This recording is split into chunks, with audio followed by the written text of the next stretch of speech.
28/1914। हे भगवान, प्रेममय दिव्य गुरु, सेमानंक चेतनाको सेमानंक हृदयको उज्ज्वल कर। सेमाने तो आड़को दृष्टि फेरैबाकु चेष्टा करिछन्ति, किंतु अज्ञानतावशतः तो आड़को सेमानंक प्रार्थना हुएत उत्थित होई नाही। भूल धारणा सकल सेमानंकर अभिप्सा पथरे प्रतिबंधक रूपे छिड़ा होइछि। तथापि तू निज करुणावशरे सकल सदिच्छा को सद्व्यवहार लगाओ एवं तोर दिव्य ज्योति सामान्य मात्र आंतरिकता स्फुरणर सुजोग नहीं बुद्धि को प्रदीप्त करे।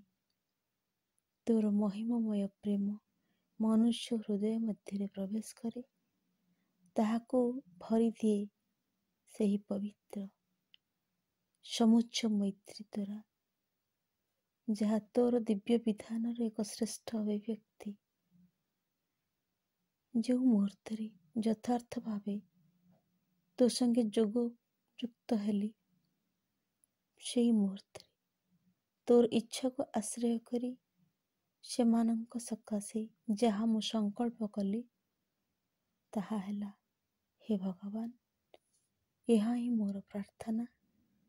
सेमाने जेपरी ताहा सही दिन प्राप्त करन्ति, जो दिन सेमाने बाह्य सामयिक प्रयोजन को भूली जाई सेमानंकर महत्तम चिंता एवं श्रेष्ठतम अनुभव आड़को उन्मुख होइछन्ति।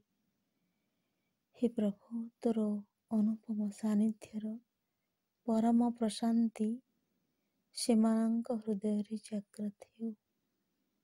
हे प्रभु, तोर अनुपम सानिध्यर परम प्रशांति सेमानंक हृदय जाग्रत